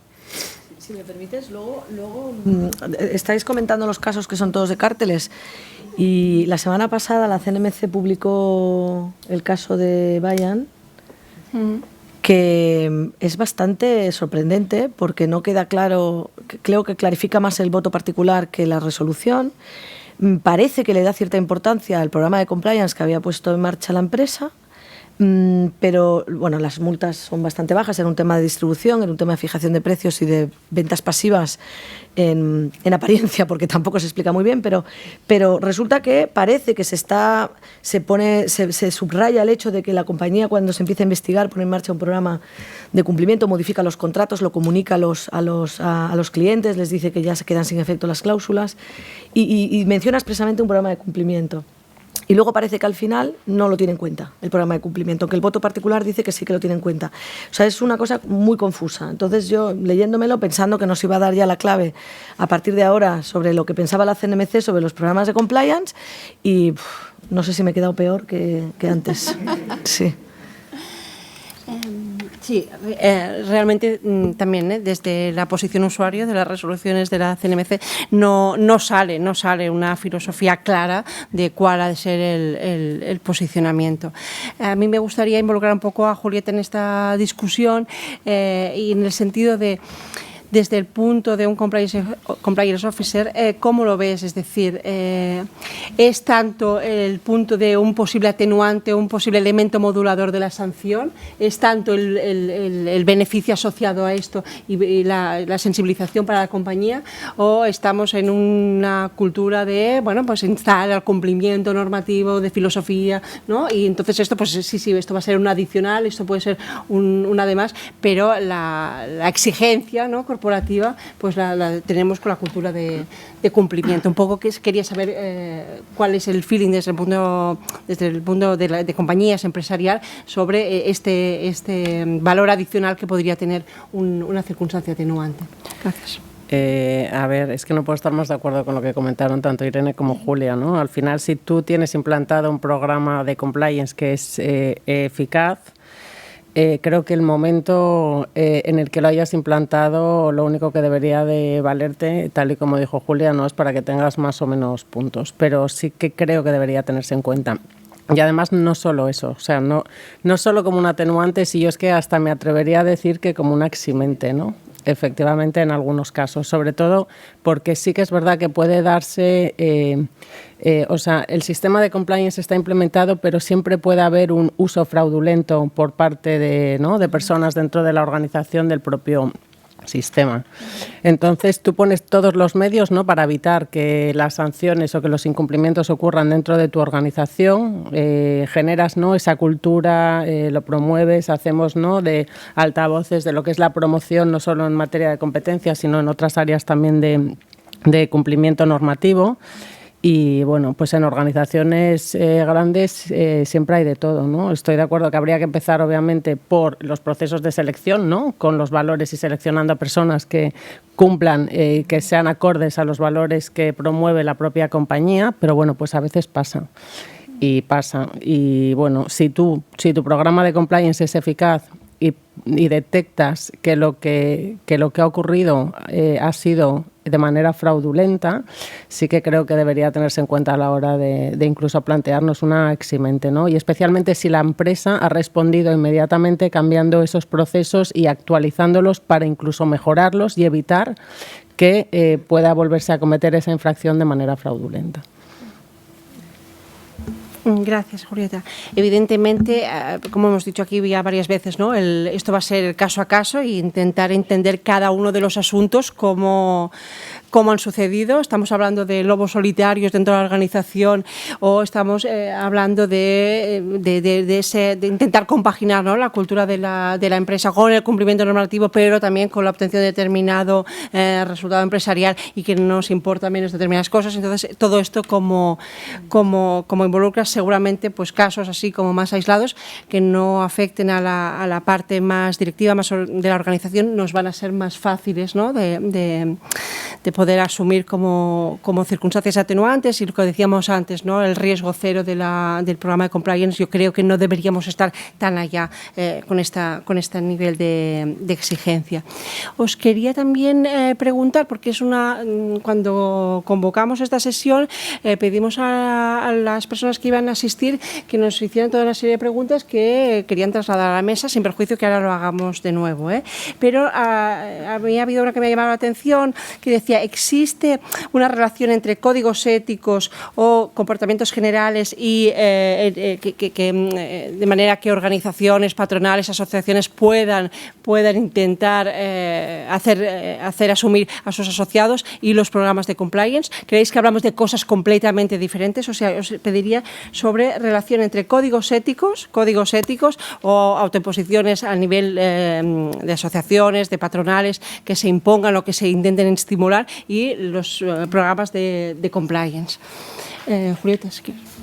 Sí, aquí sí que puedo hablar, porque como industria farmacéutica obviamente estamos autorregulados. Y sin duda, vamos, si la empresa como tal ha decidido autorregularse y adherirse a un código de conducta, este código de conducta y este código ético no puede estar aparte del propio programa de cumplimiento de la compañía. O sea, sin duda, el propio programa debe contemplar procesos que eviten o que reduzcan de manera significativa la comisión de infracciones de este código de autorregulación. Entonces, bueno, yo creo que mi respuesta es muy fácil y es: no pueden estar separados, especialmente cuando la compañía ha sido la que voluntariamente se ha adherido a ese sistema de autorregulación. Gracias. Entiendo, no pueden estar separados, deben ir de la mano, pero yo creo que también es importante que no estamos hablando del mismo tipo de mecanismos. Es decir, siempre hemos entendido, yo he entendido los programas de compliance como ad hoc para las empresas, personalizados, con su riesgo, y la noción de código ético, código a lo mejor del sector, que deben ir alineados, pero no podemos entender: tengo uno de estos o estoy adherido a uno de estos y con esto ya vivo tranquilo. No, sobre todo cuando las asociaciones, ¿no?, históricamente han sido entes peligrosos, ¿no?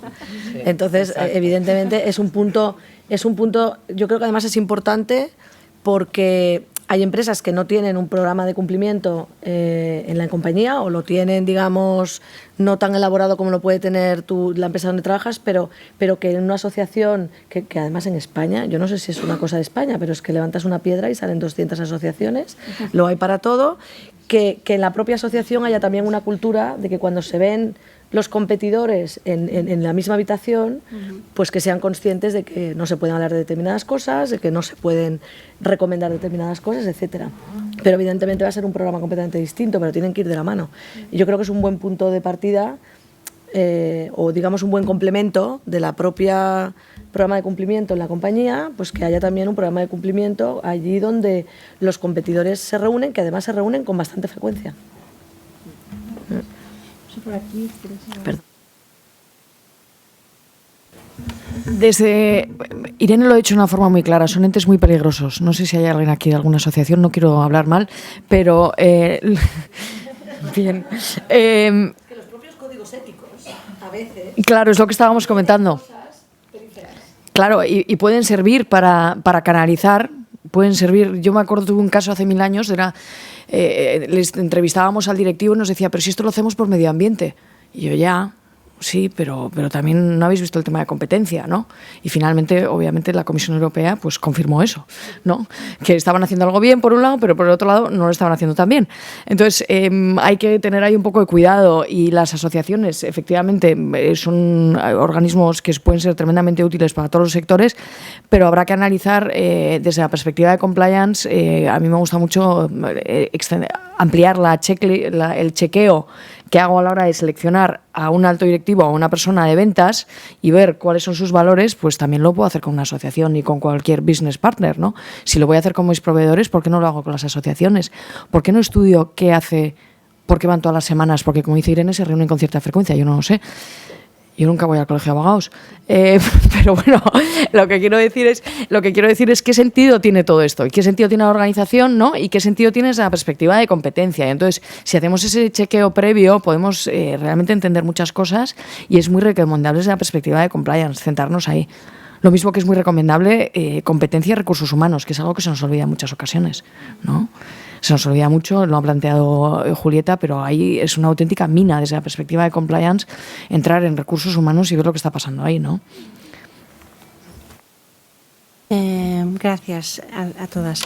Pedro, me gustaría, tú también desde el punto de vista de la autoridad de competencia, ¿cómo ves el tema de los programas de compliance como un remedy, es decir, como una obligación, ¿no?, de comportamiento? ¿Las ves en las resoluciones de las autoridades de competencia? ¿Cuál es tu aproximación a esa visión? Ahora, a día de hoy no se están viendo aún en las resoluciones de autoridad de competencia española. A priori nada yo creo que lo impediría, ¿no?, en términos de coger el artículo 53.2 de la LDC y aplicar una de las posibles recetas que puedes aplicar. También es una lista no exhaustiva y se podría aplicar. Bueno, aquí hay dos cuestiones, ¿no? Una cuestión es si al final lo estás considerando un remedy, ¿no?, un compromiso a aplicar, pues en qué medida puede ser consistente o en qué medida te vincula para otros ámbitos de tus soluciones. Y luego hay otro debate que se está abriendo, que es un poco el tema de los recursos, ¿no?, de las autoridades de competencia para seguir, o del expertise que tienen para seguir estos problemas, ¿no? En algunas otras autoridades se plantea la necesidad de tener un Independent Compliance Monitor que sería un poco el que te daría pista de si ese remedio se está cumpliendo o no. Bueno, hay muchas veces, es un tema todavía por explorar. Si el tema anterior del atenuante pues está todavía en debate, pues este tema pues obviamente va un poco por detrás, ¿no? Pero bueno, sin duda un debate interesante para reflexionar. Muchas gracias. Y yo creo que con esto me gustaría casi acabar la relación entre el programa de compliance y la prohibición de contratar. O sea, sabemos que las prohibiciones de contratar han dado mucho que hablar, están dando mucho que hablar. Sin embargo, soy de la opinión que el auto de medidas cautelares de la Audiencia Nacional sobre si se podía o no se podía, yo creo que ya estamos un poquito más avanzados en esta discusión. Sí que es verdad que una prohibición de contratar es una medida evidentemente muy fuerte. Aquí también podríamos discutir si es un sancionador, no lo es. Os quería pedir vuestra opinión sobre la ley de contratos cuando está contemplando por herencia, ¿no?, de la directiva del 57.6 de la directiva la posibilidad de obviar esa prohibición de contratar con el tema del rescabalamiento de los daños, de indemnizaciones, pagos de multas y tal, más ese programa de cumplimiento normativo. ¿Cómo lo veis? Vemos a los órganos de contratación con expertise suficiente como para valorar si ese programa de cumplimiento normativo va a ser efectivo o no va a ser efectivo. Bueno, pues un poco, ¿cuál es vuestra aproximación al binomio competencia, programa de compliance, contratación pública y prohibición de contratar? Entonces, no sé quién quiere que... Por aquí tampoco. Yo es que empiezo, pero simplemente recapitulando un poco lo que he dicho antes, una resolución muy reciente de montaje y mantenimiento industrial que bueno, si abre aprovecha este margen, le queda el artículo 72.5 de la Ley 9/2017 de contrato del sector público para considerar ese programa de compliance como una vía de levantar la prohibición de contratar. Efectivamente, de nuevo, el tema de los recursos, el tema de los recursos de contratación a nosotros nos preocupa desde múltiples ámbitos, tanto desde la apreciación de cuestiones de cumplimiento como mucho más antes del tema de la interiorización de las cuestiones de competencia en materia de contratación pública. La CNMC hace formación a órganos de contratación a este respecto y bueno, desde hace unos años ya venimos recomendando pues una mayor profesionalización de estos órganos y una mayor dotación de medios, obviamente. Vale, pues muy bien. Yo creo que esto era lo que más o menos habíamos previsto para tratar. Creo que ha sido bastante exhaustivo. Hemos comentado, creo que con cierta libertad, cuáles son nuestros posicionamientos. Y si más allá de las preguntas que ya nos formulasteis en el formulario de inscripción a la jornada, queréis formular, mira, aquí no sé, allá tenemos otra. Por alusiones. Venga, pues vamos a hacer un poco de... Si te puedes presentar, perdona, y puedes concretar a quién diriges la pregunta. Buenos días, sí. Gracias. Mi nombre es Rafael Sánchez, soy presidente de la Asociación Catalana de Compliance, para vuestra tranquilidad. Y, en primer lugar, quiero agradecer porque actos como este son imprescindibles y quiero agradecer a ACO pues la iniciativa. Nos pareció desde la asociación, somos un grupo de representantes de la Junta de Dirección, por supuesto que debíamos de estar presentes y os agradecemos muchísimo. Recogiendo un poco el hilo, lo que decía Irene, el efecto psicológico actos desde estas actividades es lo que se consigue que las organizaciones de empresas puedan comenzar a creer que el compliance no es que estén obligados, obviamente no están obligados, lo sabemos, sino que es imprescindible para la continuidad de la empresa. No quiero extenderme mucho, pero sí que he visto varias cuestiones que estoy de acuerdo, pero simplemente quería apuntar un par de digamos, refuerzos respecto, como decían Irene y Julia, respecto de la necesidad de que el compliance sea contemplado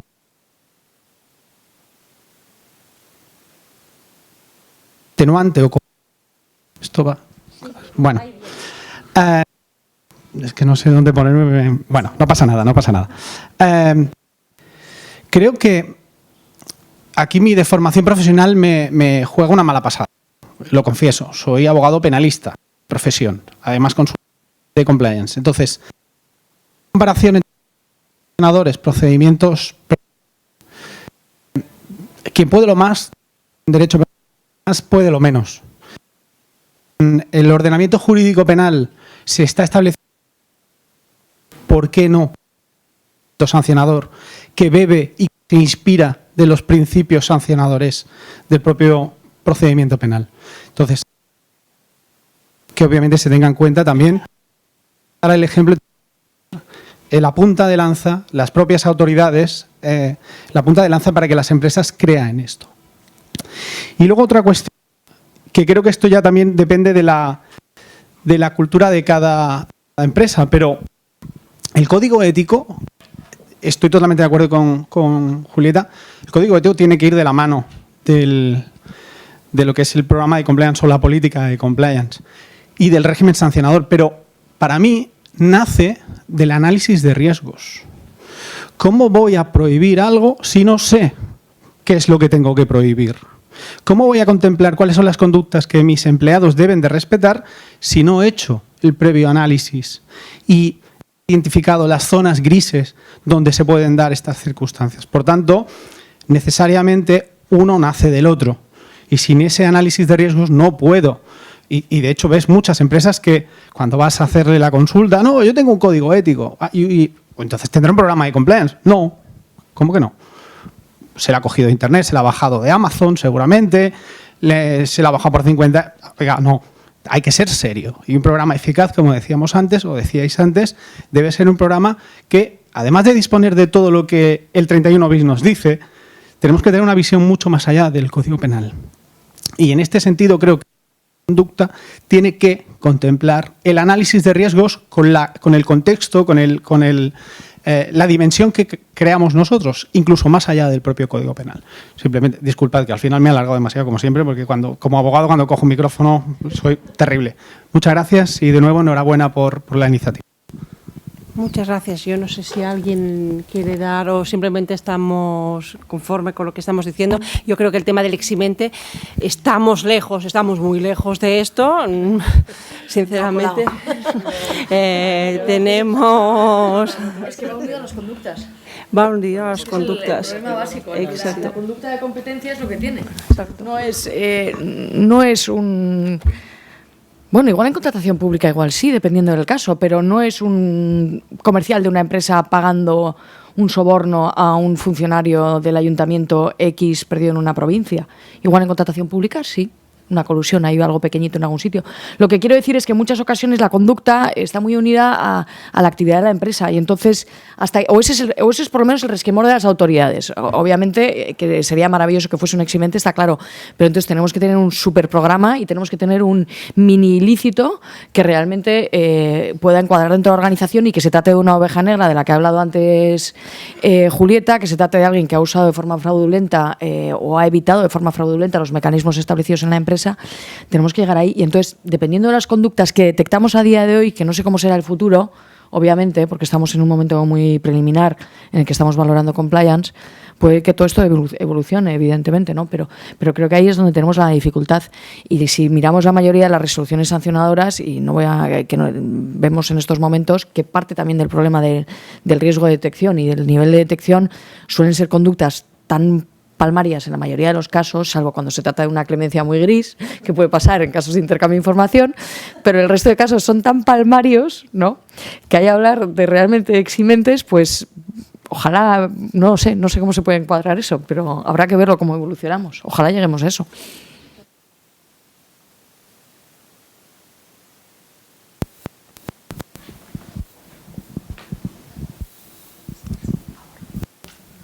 Hola, buenas. Bueno, en primer lugar, soy Borja Martínez, de KPMG. Quería agradecer a todos los ponentes su contribución porque creo que ha sido una complementación de puntos de vista bastante interesante.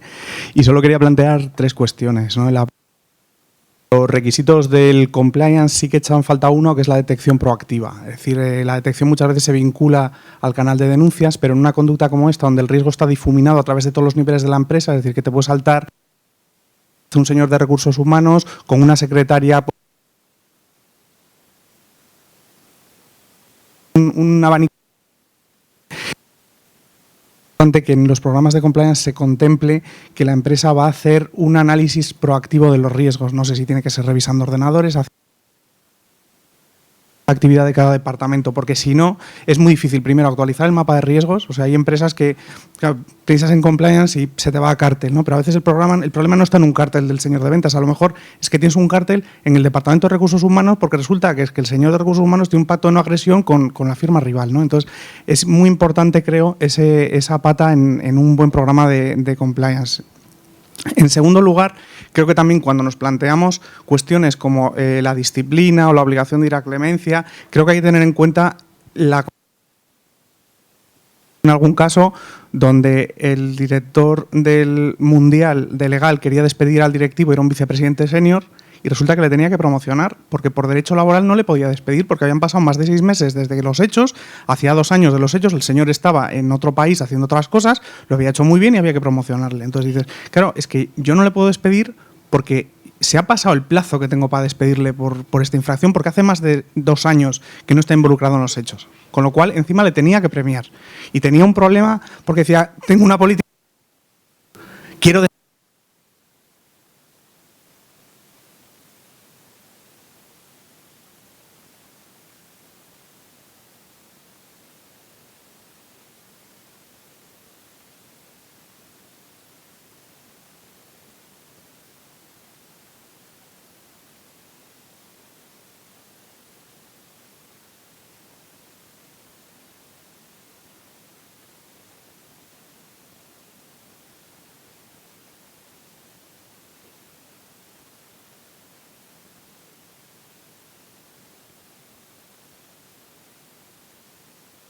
especialmente con temas de competencia. No son delitos de persona jurídica, con lo cual tienes situaciones en las cuales el programa de compliance está exponiendo al empleado.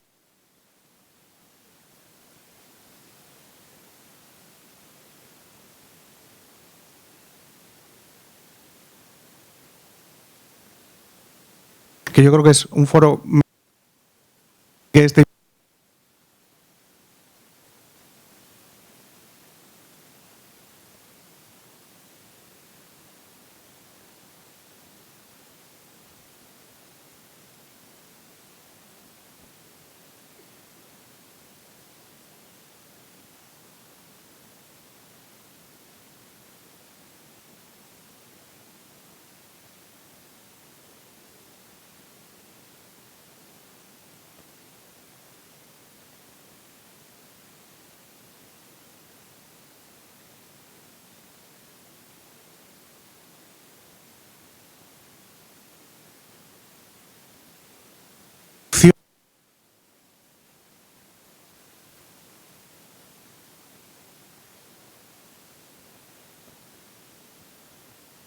solución. Pero es que luego te vas a las...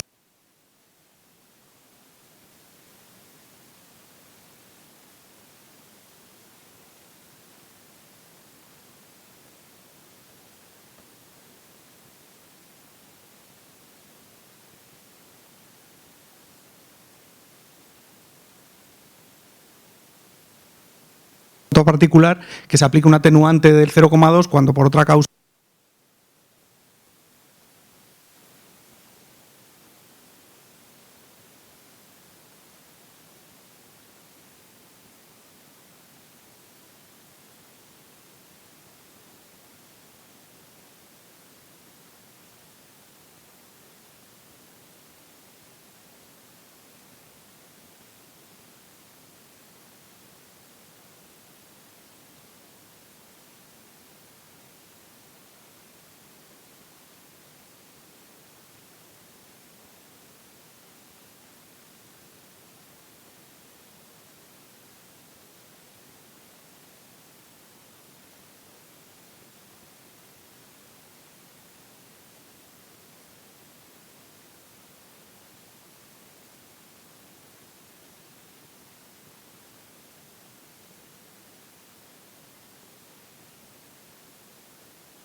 la conducta pues muy larga, pero que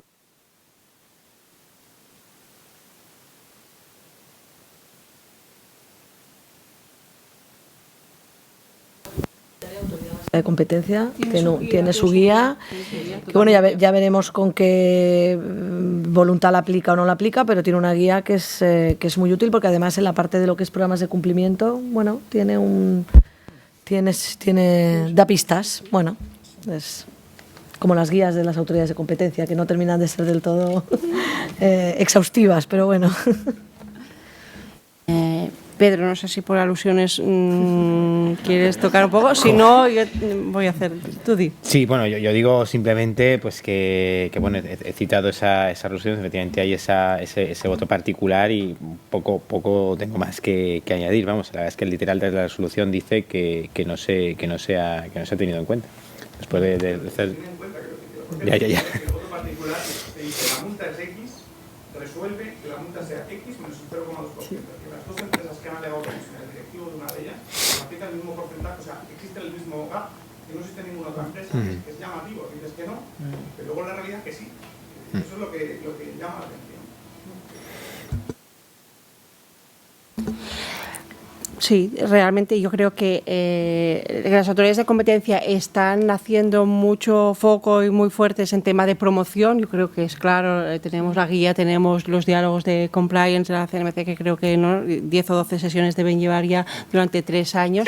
Lo que pasa, y precisamente en un foro como este, y yo no he querido obviar el tema, uno de los puntos clave está cómo vamos a traspasar esto al marco de defensa. Mi impresión es que todo continúa bastante tímido. Estamos en un proceso de reforma de la LDC y no parece que este vaya a ser un punto específico que se vaya a coger. Entonces, o sea, veo esto como, si me preguntáis personalmente, veo esto como un proceso de lluvia fina y que vaya calando, y creo, mi impresión es que como mínimo durante un tiempo vamos a tener que continuar a base de resoluciones, pues ir entramando un poco los hilos que se van a ir. Bueno, esa es mi impresión.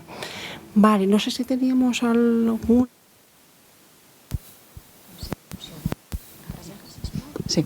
Hola, buenos días. Soy María Torres, soy Compliance Officer en una fundación privada y miembro también de la Junta Directiva de Comcat, o sea que hago también mío el agradecimiento que os adelantaba Rafa. Yo quería quizá preguntar a Susana, desde la perspectiva de la autoridad, no sé si ya os habéis encontrado, bueno, lo planteaba una situación de futuro, ¿no? Pero si llega el momento en el que podéis plantearos el valorar un programa de compliance, ¿no?, como una circunstancia que pueda atenuar o exonerar la responsabilidad de la persona jurídica, lo que me gustaría saber es, no sé si ya os lo habéis planteado o no, es qué vais a mirar de ese programa, qué es lo que vais a pedir, ¿vale? Más allá de controles o medidas transversales también concretas, ¿no?, en relación a lo que puede ser competencia, y cómo lo vais a pedir. Es decir, para vosotros, ¿qué evidencia de suficiencia de ese programa, de validez, sería suficiente, ¿no? Es decir, pues no lo sé, evidencias documentales que hayan estado selladas, incluso testificales, ¿no?, pues internas con miembros de la compañía, certificaciones que ya sabemos que tienen el valor que tienen. Bueno, un poco eso, ¿no? Es decir, ¿qué vamos a pedir? Y luego, ¿cómo vamos a observar si realmente eso que se nos va a dar es válido o no para que nosotros podamos dar ese valor eximente o atenuante a ese plan? Vale, a ver, yo estoy en la parte de instrucción de la Autoridad Catalana de Competencia, no estamos en resolución y la autoridad se manifiesta a través de sus resoluciones. En este sentido, yo sí que te diría que dentro de la Autoridad Catalana de Competencia es un debate que lo tenemos abierto. De hecho, esta jornada no deja de ser una parte de todas nuestras reflexiones internas en relación a esto. Los programas de cumplimiento normativo, nosotros desde el punto de vista de promoción es que no tenemos ninguna duda, y todo el fomento que se puede hacer evidentemente ha de ser bienvenido, e incluso yo creo que estamos ya en disposición de intentarlo valorar desde el punto de vista sancionador. Lo que sí que yo quiero ser clara,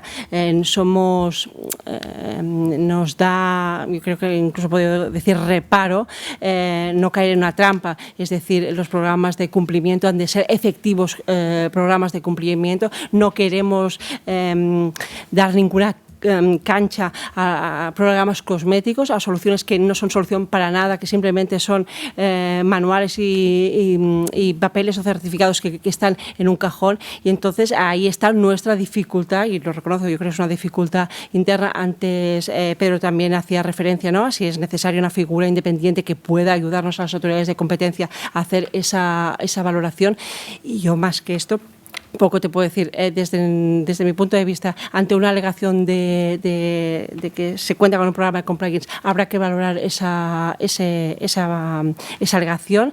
No tengo una posición en contra de decir esto nunca, lo veo como una cosa a futuro, esto nunca va a poder ser, no, ni mucho menos. Lo que pasa que sí que he dicho que antes, ¿no?, existe un trade-off, y el trade-off es cuál es la precaución de la autoridad de competencia de no caer en casi como si quieras decir, una trampa, un programa cosmético, o sea, programas que sean de verdad, que la cultura, veamos que la cultura de la empresa está absorbida, que el personal está sensibilizado, que hay cursos de formación, que los mapas de riesgo son continuos, se van actualizando, que hay procesos de revisión, demostrar de alguna manera que la dirección de las compañías están involucradas, que tengan mecanismos ante detección, ¿no?, de problemas, pues, bueno, qué mecanismos se están reaccionando, se han implementado, no se han implementado, qué tipo de indicadores. O sea, hay una serie, ¿no?, un abanico de elementos que deberíamos mirar a la hora de poder enjuiciar si estamos ante un efectivo programa de cumplimiento normativo y hemos tenido un problema